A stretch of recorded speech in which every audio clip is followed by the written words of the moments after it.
Ресейде кемінде 902 адамға соғысқа қарсы шыққаны үшін қылмыстық іс қозғалған, 261 адам еркінен айырылған. Тергеу изоляторы, колония немесе күштеп емдеу мекемесінде отыр.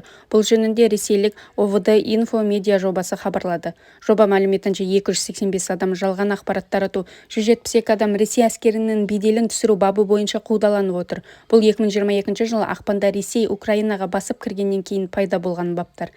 Ресей соты Ресей қорғаныс министрлігінің пікірімен сәйкес келмейтін соғыс туралы хабарламаларды жалған ақпарат деп таниды. Мысалы, Украинадағы соғысқа қатысты соғыс сөзін қолдану да Ресей әскерінің беделін түсіріп болып саналады. Сол үшін ұзақ жыл түрме жазасы берілуі мүмкін. Терроризмді ақтау бабы бойынша 175 адам айыпталып отыр. Қылмыстық істердің қозғалуына өзге жайттардан бөлек әскери блогер Владлен Татарскийдің өлімі, Крым көпіріндегі жарылыс, Ресей билігін күшпен өзгертуге шақыру туралы жазбалар түрткі болған.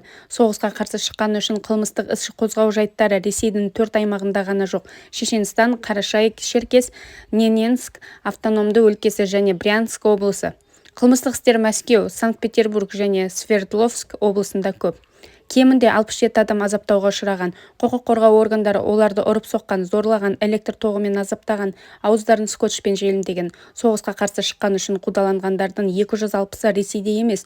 Оларға сот үкімімен бұл тартпас шаралары сырттай шыққан. Айыптаушылар арасында 122 белсенді, 46 журналист, 43 саясаткер және 37 мәдениет қайраткері бар. Бұған қоса әскери қызметкерлер, блогерлер мен оқытушылар да қудаланып жатыр.